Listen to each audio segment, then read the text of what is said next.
लीजिए सुनिए मुंशी प्रेमचंद की लिखी कहानी कज़ाकी। मेरी बाल स्मृतियों में कज़ाकी एक न मिटने वाला व्यक्ति है। आज 40 साल गुजर गए। कज़ाकी की मूर्ति अभी तक आंखों के सामने नाच रही है। मैं उन दिनों अपने पिता के साथ आजमगढ़ की एक तहसील में था। कज़ाकी जाति का पासी था। बड़ा ही हंसमुख, बड़ा ही साहसी, बड़ा ही जिंदा दिल। वो रोज शाम को डाक का थैला लेकर आता, रात भर रहता और सवेरे डाक लेकर चला जाता। शाम को फिर उधर से डाक लेकर आ जाता। मैं दिन भर एक उद्विग्न दशा में उसकी राहें देखा करता।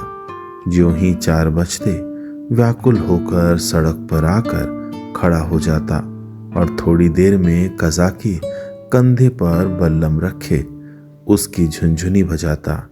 दूर से दौड़ता हुआ आता दिखलाई देता। वो सांवले रंग का गठीला लंबा जवान था। शरीर सांचे में ऐसा ढला हुआ कि चतुर मूर्तिकार भी उसमें कोई दोष न निकाल सकता। उसकी छोटी छोटी मूछें उसके सुडौल चेहरे पर बहुत ही अच्छी मालूम होती थी। मुझे देखकर वो और तेज दौड़ने लगता। उसकी झुनझुनी और तेजी से बजने लगती और मेरे हृदय में और जोर से खुशी की धड़कन होने लगती। हर्षातिरेक में मैं भी दौड़ पड़ता और एक क्षण में कज़ाकी का कंधा मेरा सिंहासन बन जाता।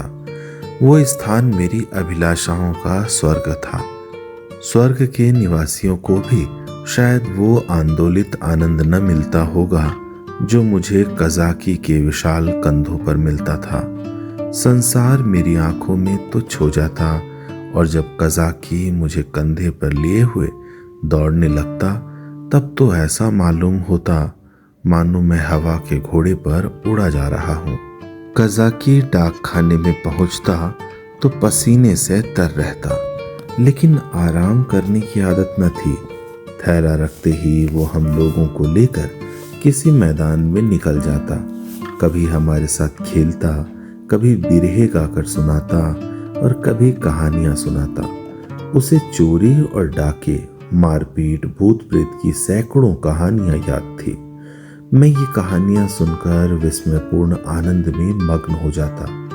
उसकी कहानियों के चोर और डाकू सच्चे योद्धा होते थे जो अमीरों को लूटकर दीन दुखी प्राणियों का पालन करते थे। मुझे उन पर घृणा के बदले श्रद्धा होती थी। एक दिन कज़ाकी को डाक का थैला लेकर आने में देर हो गई। सूर्यास्त हो गया और वो दिखलाई न दिया। मैं खोया हुआ सा सड़क पर दूर तक आंखें फाड़ फाड़ कर देखता था, पर वो परिचित रेखा न दिखलाई पड़ती थी। कान लगाकर सुनता था, झुनझुन की वो आमोदमय ध्वनि न सुनाई देती थी। प्रकाश के साथ मेरी आशा भी मलिन होती जाती थी। उधर से किसी को आते देखता तो पूछता, कज़ाकी आता है? पर या तो कोई सुनता ही न था या केवल सिर हिला देता था। सहसा झुनझुन की आवाज कानों में आई। मुझे अंधेरे में चारों ओर भूत ही दिखलाई देते थे। यहाँ तक कि माता जी के कमरे में ताक पर रखी हुई मिठाई भी अंधेरा हो जाने के बाद मेरे लिए त्याजी हो जाती थी। लेकिन वो आवाज सुनते ही मैं उसकी तरफ जोर से भागा। हाँ, वो कज़ाकी ही था। उसे देखते ही मेरी विकलता क्रोध में बदल गई। मैं उसे मारने लगा, फिर रूठ करके अलग खड़ा हो गया। कज़ाकी ने हंसकर कहा, मारोगे तो मैं एक चीज लाया हूं, वो न दूंगा। मैंने साहस करके कहा, जाओ मत देना, मैं लूंगा ही नहीं। अभी दिखा दूं तो दौड़कर गोद में उठा लोगे। मैंने पिघल कर कहा, अच्छा दिखा दो। कज़ाकी ने कहा, तो आकर मेरे कंधे पर बैठ जाओ, भाग चलो, आज बहुत देर हो गई है, बाबूजी बिगड़ रहे होंगे। मैंने अकड़ कर कहा, पहले दिखा। मेरी विजय हुई। अगर कज़ाकी को देर का डर न होता और वो 1 मिनट भी और रुकता तो शायद पांसा पलट जाता। उसने कोई चीज दिखलाई जिसे वो एक हाथ से छाती से चिपटाए हुए था। लंबा मुंह था और 2 आंखें चमक रही थी। मैंने उसे दौड़कर कज़ाकी की गोद में ले लिया। ये हिरन का बच्चा था। आह, मेरी उस खुशी का कौन अनुमान करेगा। तब से कठिन परीक्षाएं पास की, अच्छा पद भी पाया, राय बहादुर भी हुआ, पर वो खुशी न हासिल हुई। मैं उसे गोद में लिए उसके कोमल स्पर्श का आनंद उठाता घर की ओर दौड़ा। कज़ाकी को आने में क्यों इतनी देर हुई, इसका ख्याल ही न रहा। मैंने पूछा, ये कहाँ मिला कज़ाकी? कज़ाकी ने कहा, भैया यहाँ से थोड़ी दूर पर एक छोटा सा जंगल है, उसमें बहुत से हिरन हैं। मेरा बहुत जी चाहता है कि कोई बच्चा मिल जाए तो तुम्हें दूं। आज ये बच्चा हिरणों के झुंड के साथ दिखलाई दिया। मैं झुंड की ओर दौड़ा तो सब के सब भागे। ये बच्चा भी भागा, लेकिन मैंने पीछा न छोड़ा और हिरन तो बहुत दूर निकल गए। यही पीछे रह गया। मैंने इसे पकड़ लिया, इसी से इतनी देर हुई। यूं बातें करते हम दोनों डाक खाने पहुंचे। बाबूजी ने मुझे न देखा, हिरन के बच्चे को भी न देखा। कज़ाकी ही पर उनकी निगाह पड़ी। बिगड़ कर बोले, आज इतनी देर कहाँ लगाई? अब थैला लेकर आया है, उसे लेकर क्या करूं? डाक तो चली गई, बता तूने इतनी देर कहाँ लगाई? कज़ाकी के मुंह से आवाज न निकली। बाबूजी ने कहा, तुझे शायद अब नौकरी नहीं करनी है, नीच है ना, पेट भरा तो मोटा हो गया, जब भूखों मरने लगेगा तो आंखें खुलेंगी। कज़ाकी चुपचाप खड़ा रहा। बाबूजी का क्रोध और बढ़ा। बोले, अच्छा थैला रख दे और अपने घर की राह ले। सुअर, अब डाक लेके आया है, तेरा क्या बिगड़ेगा? जहां चाहेगा मजूरी कर लेगा, माथे तो मेरे जाएगी, जवाब तो मुझसे तलब होगा। कज़ाकी ने रुआ से होकर कहा, सरकार अब कभी देर न होगी। आज क्यों देर की, इसका जवाब दे। कज़ाकी के पास इसका कोई जवाब न था। आश्चर्य तो ये था कि मेरी भी जबान बंद हो गई। बाबूजी बड़े गुस्सेवर थे, उन्हें काम करना पड़ता था, इसी से बात बात पर झुंझला पड़ते थे। मैं तो उनके सामने कभी जाता ही न था। वो भी मुझे कभी प्यार न करते थे। घर में केवल 2 बार घंटे घंटे भर के लिए भोजन करने आते थे, बाकी सारे दिन दफ्तर में लिखा करते थे।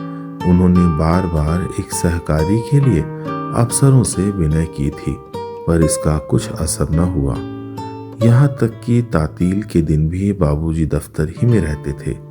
केवल माता जी उनका क्रोध शांत करना जानती थी, पर वो दफ्तर में कैसे आती? बेचारा कज़ाकी उसी वक्त मेरे देखते देखते निकाल दिया गया। उसका बल्लम, चपरास और साफा छीन लिया गया और उसे डाकखाने से निकल जाने का नादिरी हुक्म सुना दिया गया। आह, उस वक्त मेरा ऐसा जी चाहता था कि मेरे पास सोने की लंका होती तो कज़ाकी को दे देता और बाबूजी को दिखा देता कि आपके निकाल देने से कज़ाकी का बाल भी बांका नहीं हुआ। किसी योद्धा को अपनी तलवार पर जितना घमंड होता है, उतना ही घमंड कज़ाकी को अपनी चपरास पर था। जब वो चपरास खोलने लगा तो उसके हाथ कांप रहे थे और आंखों से आंसू बह रहे थे, और इस सारे उपद्रव की जड़ वो कोमल वस्तु थी जो मेरी गोद में मुंह छिपाए ऐसे चैन से बैठी हुई थी मानो माता की गोद में हो। जब कज़ाकी चला तो मैं धीरे धीरे उसके पीछे पीछे चला। मेरे घर के द्वार पर आकर कज़ाकी ने कहा, भैया अब घर जाओ, सांझ हो गई। मैं चुपचाप खड़ा अपने आंसुओं के वेग को सारी शक्ति से दबा रहा था। कज़ाकी फिर बोला, भैया मैं कहीं बाहर थोड़े ही चला जाऊंगा, फिर आऊंगा और तुम्हें कंधे पर बैठाकर कुदाऊंगा। बाबूजी ने नौकरी ले ली है तो क्या इतना भी न करने देंगे? तुमको छोड़कर मैं कहीं न जाऊंगा।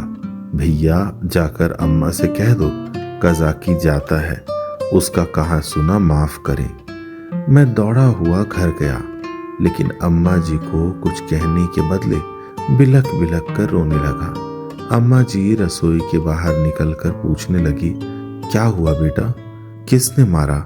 बाबूजी ने कुछ कहा है? अच्छा रह तो जाओ, आज घर आते हैं तो पूछती हूँ, जब देखो मेरे लड़के को मारा करते हैं। चुप रहो बेटा, अब तुम उनके पास कभी मत जाना। मैंने बड़ी मुश्किल से आवाज संभाल कर कहा, कज़ाकी। अम्मा ने समझा कज़ाकी ने मारा है। बोली, अच्छा आने दो कज़ाकी को, देखो खड़े खड़े निकलवा देती हूँ। हरकारा होकर मेरे राजा बेटा को मारे, आज ही तो साफा बल्लम सब छिनवाए लेती हूँ। वाह। मैंने जल्दी से कहा, नहीं कज़ाकी ने नहीं मारा, बाबूजी ने उसे निकाल दिया है। उसका साफा बल्लम छीन लिया, चपरास भी ले ली। ये तुम्हारे बाबूजी ने बहुत बुरा किया। वो बेचारा अपने काम में इतना चौकस रहता है, फिर उसे क्यों निकाला? मैंने कहा, आज उसे देर हो गई थी। ये कहकर मैंने हिरन के बच्चे को गोद से उतार दिया। घर में उसके भाग जाने का भय न था। अब तक अम्मा जी की निगाह भी उस पर न पड़ी थी। उसे फुदकते देखकर वो सहसा चौंक पड़ी और लपक कर मेरा हाथ पकड़ लिया कि कहीं ये भयंकर जीव मुझे काट न खाए। मैं कहाँ तो फूट फूट कर रो रहा था और कहाँ अम्मा की घबराहट देखकर खिलखिलाकर हंस पड़ा। अरे ये तो हिरन का बच्चा है, कहाँ मिला? मैंने हिरन के बच्चे का सारा इतिहास और उसका भीषण परिणाम आदि से अंत तक कह सुनाया। अम्मा, ये इतना तेज भागता था कि कोई दूसरा होता तो पकड़ ही न सकता। सन सन हवा की तरह उड़ता चला जाता था। कज़ाकी 5-6 घंटे तक इसके पीछे दौड़ता रहा, तब कहीं जाकर बच्चा मिले। अम्मा जी, कज़ाकी की तरह कोई दुनिया भर में नहीं दौड़ सकता। इसी से तो देर हो गई, इसलिए बाबूजी ने बेचारे को निकाल दिया। चपरास, साफा, बल्लम सब छीन लिया। अब बेचारा क्या करेगा, भूखों मर जाएगा। अम्मा ने पूछा, कहाँ है कज़ाकी, जरा उसे बुला तो लाओ। मैंने कहा, बाहर तो खड़ा है, कहता था अम्मा जी से मेरा कहा सुना माफ करवा देना। अब तक अम्मा जी मेरे वृतांत को दिल लगी समझ रही थी। शायद वो समझती थी कि बाबूजी ने कज़ाकी को डांटा होगा, लेकिन मेरा अंतिम वाक्य सुनकर संशय हुआ कि सचमुच तो कज़ाकी बर्खास्त नहीं कर दिया गया। बाहर आकर कज़ाकी कज़ाकी पुकारने लगी, पर कज़ाकी का कहीं पता न था। मैंने बार बार पुकारा, लेकिन कज़ाकी वहां न था। खाना तो मैंने खा लिया, बच्चे शोक में खाना नहीं छोड़ते, खासकर जब रबड़ी भी सामने हो। मगर बड़ी रात तक पड़े पड़े सोचता रहा, मेरे पास रुपए होते तो 1 लाख रुपए कज़ाकी को दे देता और कहता, बाबूजी से कभी मत बोलना, बेचारा भूखों मर जाएगा।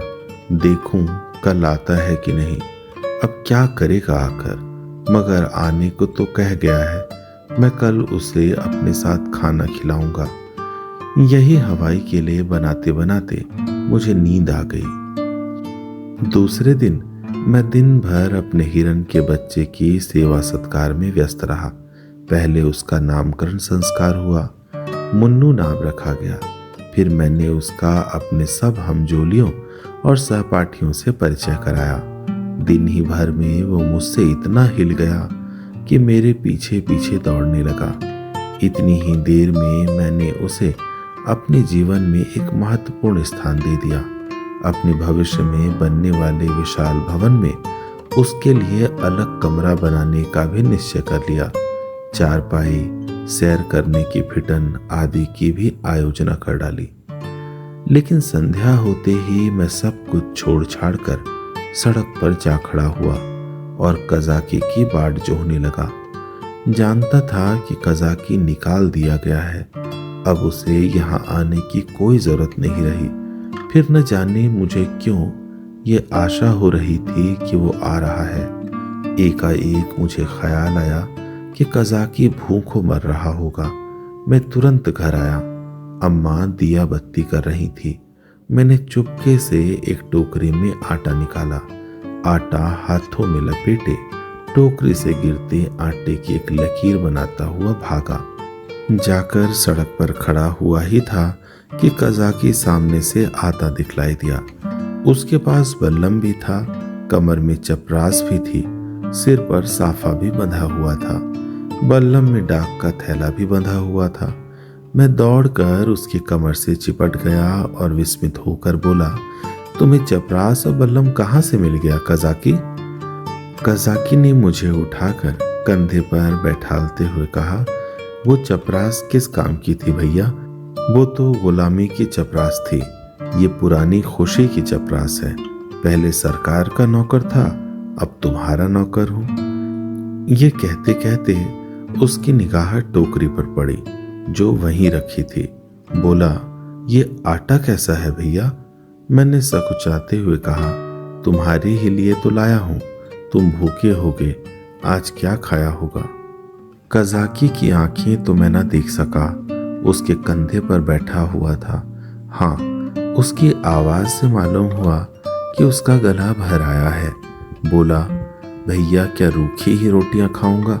दाल, नमक, घी और तो कुछ नहीं है। मैं अपनी भूल पर बहुत लज्जित हुआ। सच तो ये है, बेचारा रूखी रोटियां कैसे खाएगा, लेकिन नमक, दाल, घी कैसे लाऊं? अब तो अम्मा चौकी में होगी। आटा लेकर तो किसी तरह भाग आया था। अभी तक मुझे मालूम न था कि मेरी चोरी पकड़ ली गई। आटे की लकीर ने सुराग दे दिया है। अब ये तीन तीन चीजें कैसे लाऊंगा? अम्मा से मांगूंगा तो कभी न देंगी। एक एक पैसे के लिए तो घंटों रुलाती हैं। इतनी सारी चीजें क्यों देने लगी? एकाएक मुझे एक बात याद आई। मैंने अपनी किताबों के बस्तों में कई आने पैसे रख छोड़े थे। मुझे पैसे जमा करके रखने में बड़ा आनंद आता था। मालूम नहीं अब वो आदत क्यों बदल गई। अब भी वही हालत होती तो शायद इतना फाके मस्त न रहता। बाबूजी मुझे प्यार तो कभी न करते थे, पर पैसे खूब देते थे। शायद अपने काम में व्यस्त रहने के कारण मुझसे पिंड छुड़ाने के लिए इसी नुस्खे को सबसे आसान समझते थे। इनकार करने में मेरे रोने और मचलने का भय था। इस बाधा को वो दूर ही से टाल देते थे। अम्मा जी का स्वभाव इसके ठीक प्रतिकूल था।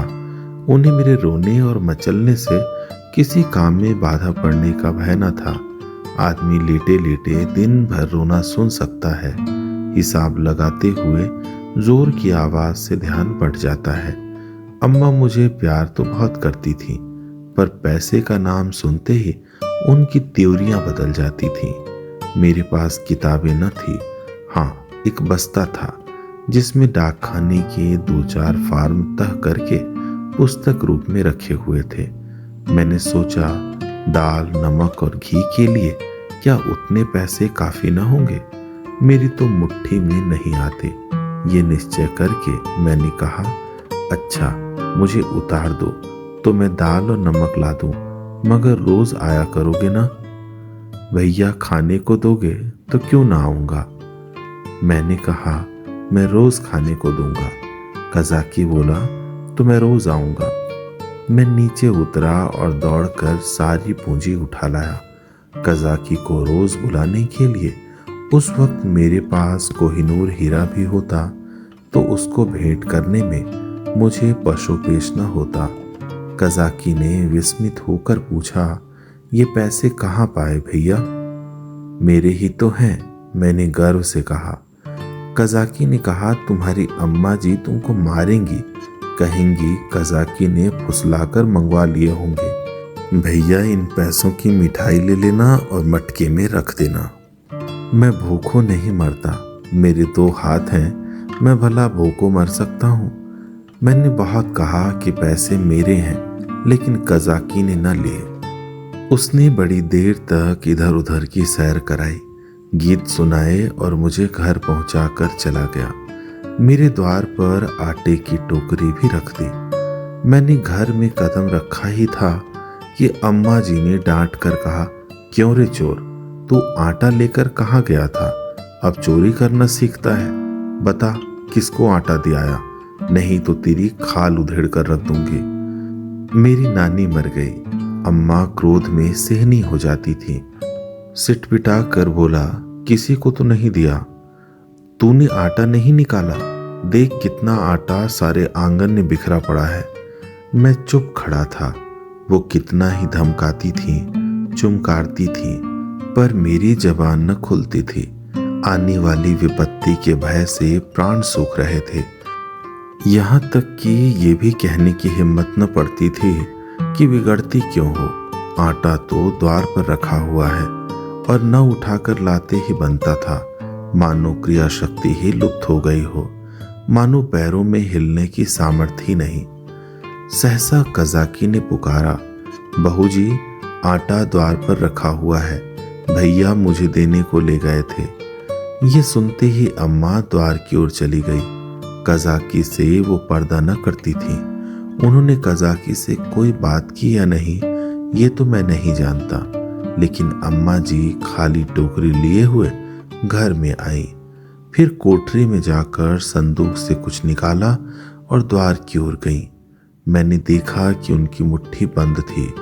अब मुझसे वहां खड़े न रहा गया। अम्मा जी के पीछे पीछे मैं भी गया। अम्मा ने द्वार पर कई बार पुकारा, मगर कज़ाकी चला गया था। मैंने बड़ी अधीरता से कहा, मैं जाकर खोज लाऊं अम्मा जी। अम्मा जी ने किवाड़े बंद करते हुए कहा, तुम अंधेरे में कहाँ जाओगे? अभी तो यहीं खड़ा था। मैंने कहा कि यहीं रहना, मैं आती हूँ। तब तक न जाने कहाँ खिसक गया। बड़ा संकोची है, आटा तो लेता ही न था। मैंने जबरदस्ती उसके अंगूछे में बांध दिया।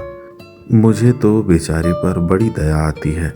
न जाने बेचारे के घर में कुछ खाने को है कि नहीं। रुपए लाई थी कि दे दूंगी, पर न जाने कहाँ चला गया। अब तो मुझे भी साहस हुआ। मैंने अपनी चोरी की पूरी कथा कह डाली। बच्चों के साथ समझदार बच्चे बनकर माँ बाप उन पर जितना असर डाल सकते हैं, जितनी शिक्षा दे सकते हैं, उतने बूढ़े बनकर नहीं। अम्मा जी ने कहा, तुमने मुझसे पूछ क्यों न लिया? क्या मैं कज़ाकी को थोड़ा सा आटा न देती? मैंने उसका उत्तर न दिया। दिल में कहा, इस वक्त तुम्हें कज़ाकी पर दया आ गई है, जो चाहे दे डालो। लेकिन मैं मांगता तो मारने दौड़ती। हाँ, ये सोचकर चित्त प्रसन्न हुआ कि अब कज़ाकी भूखों न मरेगा। अम्मा जी उसे रोज खाने को देंगी और वो रोज मुझे कंधे पर बिठाकर सैर कराएगा। दूसरे दिन मैं दिन भर मुन्नू के साथ खेलता रहा। शाम को सड़क पर जाकर खड़ा हो गया, मगर अंधेरा हो गया और कज़ाकी का कहीं पता नहीं। दिए जल गए, रास्ते में सन्नाटा छा गया, पर कज़ाकी न आया। मैं रोता हुआ घर आया। अम्मा जी ने पूछा, क्यों रोते हो बेटा? क्या कज़ाकी नहीं आया? मैं और जोर से रोने लगा। अम्मा जी ने मुझे छाती से लगा लिया। मुझे ऐसा मालूम हुआ कि उनका भी कंठ गदगद हो गया है। उन्होंने कहा, बेटा चुप हो जाओ, मैं कल किसी हरकारे को भेजकर कज़ाकी को बुलवाऊंगी। मैं रोते ही रोते सो गया। सवेरे ज्यों ही आंखें खुली, मैंने अम्मा जी से कहा, कज़ाकी को बुलवा दो। अम्मा ने कहा, आदमी गया है बेटा, कज़ाकी आता होगा। खुश होकर खेलने लगा। मुझे मालूम था कि अम्मा जी जो बात कहती हैं उसे पूरा जरूर करती हैं। उन्होंने सवेरे ही एक हरकारे को भेज दिया था। 10 बजे जब मैं मुन्नू को लिए हुए घर आया तो मालूम हुआ कि कज़ाकी अपने घर पर नहीं मिला। वो रात को भी घर न गया था। उसकी स्त्री रो रही थी कि न जाने कहाँ चले गए। उसे भय था कि वो कहीं भाग गया है। बालकों का हृदय कितना कोमल होता है, इसका अनुमान दूसरा नहीं कर सकता। उनमें अपने भावों को व्यक्त करने के लिए शब्द नहीं होते। उन्हें ये भी नहीं ज्ञात होता कि कौन सी बात उन्हें विकल कर रही है, कौन सा कांटा उनके हृदय में खटक रहा है, क्यों बार बार उन्हें रोना आता है, क्यों वे मन मारे बैठे रहते हैं, क्यों खेलने में जी नहीं लगता। मेरी भी यही दशा थी। कभी घर में आता, कभी बाहर जाता, कभी सड़क पर जा पहुंचता। आंखें कज़ाकी को ढूंढ रही थी। वो कहाँ चला गया? कहीं भाग तो नहीं गया? तीसरे पहर को मैं खोया हुआ सा सड़क पर खड़ा था। सहसा मैंने कज़ाकी को एक गली में देखा। हाँ, वो कज़ाकी ही था। मैं उसकी ओर चिल्लाता हुआ दौड़ा, पर गली में उसका पता न था। न जाने किधर गायब हो गया। मैंने गली के इस सिरे से उस सिरे तक देखा, मगर कहीं कज़ाकी की गंध तक न मिली। घर जाकर मैंने अम्मा जी से ये बात कही। मुझे ऐसा जान पड़ा कि वो ये बात सुनकर बहुत चिंतित हो गई। इसके बाद 2-3 दिन तक कज़ाकी न दिखलाई दिया। मैं भी अब उसे कुछ कुछ भूलने लगा। बच्चे पहले जितना प्रेम करते हैं, बात को उतने ही निष्ठुर भी हो जाते हैं। जिस खिलौने पर प्राण देते हैं, उसी को 2-4 दिन के बाद पटक कर फोड़ भी डालते हैं। 10-12 दिन और बीत गए। दोपहर का समय था। बाबूजी खाना खा रहे थे। मैं मुन्नू के पैरों में पीनस की पैजनियां बांध रहा था। एक औरत घूंघट निकाले हुए आई और आंगन में खड़ी हो गई। उसके कपड़े फटे हुए और मैले थे, पर गोरी सुंदर स्त्री थी। उसने मुझसे पूछा, भैया, बहू जी कहाँ है? मैंने उसके पास जाकर उसका मुंह देखते हुए कहा, तुम कौन हो? क्या बेचती हो? औरत ने कहा, कुछ बेचती नहीं हूँ, तुम्हारे लिए ये कमल गट्टे लाई हूँ। भैया, तुम्हें तो कमल गट्टे बहुत अच्छे लगते हैं ना? मैंने उसके हाथों से लटकती हुई पोटली को उत्सुक नेत्रों से देखकर पूछा, कहाँ से लाई हो? देखें। तुम्हारे हरकारे ने भेजा है भैया। मैंने उछल कर पूछा, कज़ाकी ने? औरत ने सिर हिलाकर हाँ कहा और पोटली खोलने लगी। इतने में अम्मा जी भी रसोई से निकल आई। उसने अम्मा के पैरों का स्पर्श किया। अम्मा ने पूछा, तू कज़ाकी की घरवाली है? औरत ने सिर झुका लिया। आजकल कज़ाकी क्या करता है? औरत ने रोकर कहा, बहू जी, जिस दिन से आपके पास से आटा लेकर गए हैं, उसी दिन से बीमार पड़े हैं। बस भैया भैया किया करते हैं। भैया ही में उनका मन बसा रहता है। चौंक चौंक कर भैया भैया कहते हुए द्वार की ओर दौड़ते हैं। न जाने उन्हें क्या हो गया है। बहू जी एक दिन मुझसे कुछ कहा न सुना, घर से चल दिए और एक गली में छिपकर भैया को देखते रहे। जब भैया ने उन्हें देख लिया तो भागे। तुम्हारे पास आते हुए लजाते हैं। मैंने कहा, हाँ हाँ, मैंने उस दिन तुमसे जो कहा था ना अम्मा जी। अम्मा ने कहा, घर में कुछ खाने पीने को है? हाँ बहू जी, तुम्हारे आशीर्वाद से खाने पीने का दुख नहीं है। आज सवेरे उठे और तालाब की ओर चले गए। बहुत कहती रही, बाहर मत जाओ, हवा लग जाएगी, मगर न माने। मारे कमजोरी के पैर कांपने लगते हैं। मगर तालाब में घुसकर ये कमल गट्टे तोड़ लाए। तब मुझसे कहा, ले जा, भैया को दे आ, उन्हें कमल गट्टे बहुत अच्छे लगते हैं। कुशल क्षेम पूछती आना। मैंने पोटली से कमल गट्टे निकाल लिए थे और मजे से चख रहा था। अम्मा ने बहुत आंखें दिखाई, मगर यहाँ इतनी सब्र कहाँ। अम्मा ने कहा, कह देना सब कुशल है। मैंने कहा, ये भी कह देना कि भैया ने बुलाया है। न जाओगे तो फिर तुमसे कभी न बोलेंगे। हाँ। बाबूजी खाना खाकर निकल आए थे। तौलिए से हाथ मुंह पोंछते हुए बोले, और ये भी कह देना कि साहब ने तुमको बहाल कर दिया है। जल्दी जाओ, नहीं तो कोई दूसरा आदमी रख लिया जाएगा। औरत ने अपना कपड़ा उठाया और चली गई। अम्मा ने बहुत पुकारा, पर वो न रुकी। शायद अम्मा जी उसे सीधा देना चाहती थी। अम्मा ने पूछा, सचमुच बहाल हो गया?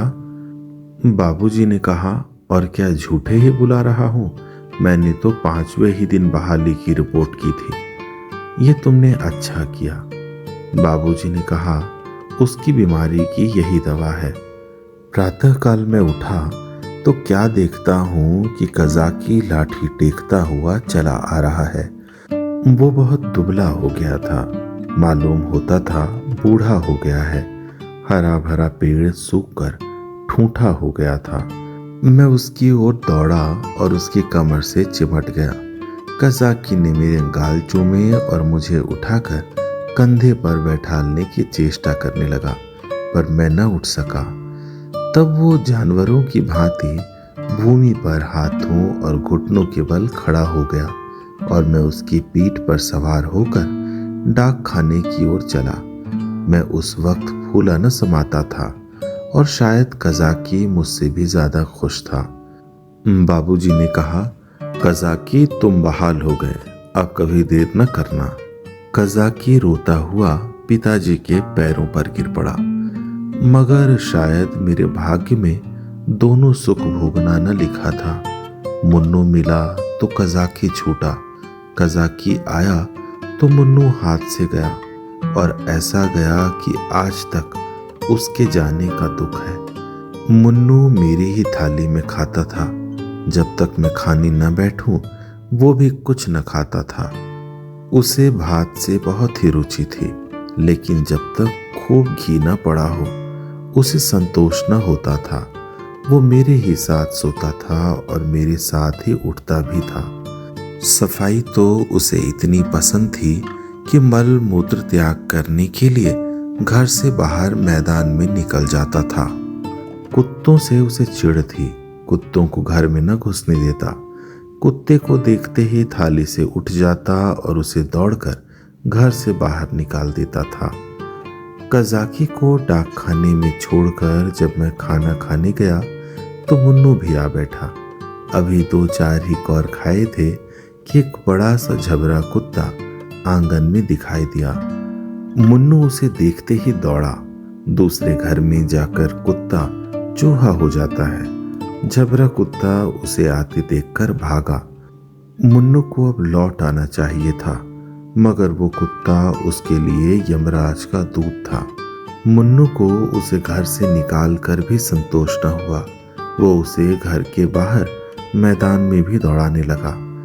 मुन्नू को शायद ख्याल न रहा कि यहाँ मेरी अमलदारी नहीं है। वो उस क्षेत्र में पहुंच गया था जहाँ झबरे का भी उतना ही अधिकार था जितना मुन्नू का। मुन्नू कुत्तों को भगाते भगाते कदाचित अपने बाहुबल पर घमंड करने लगा था।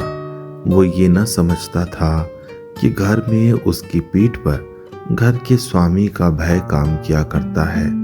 झबरे ने इस मैदान में आते ही उलटकर मुन्नू की गर्दन दबा दी। बेचारे मुन्नू के मुंह से आवाज तक न निकली। जब पड़ोसियों ने शोर मचाया तो मैं दौड़ा, देखा तो मुन्नू मरा पड़ा है और झबरे का कहीं पता नहीं।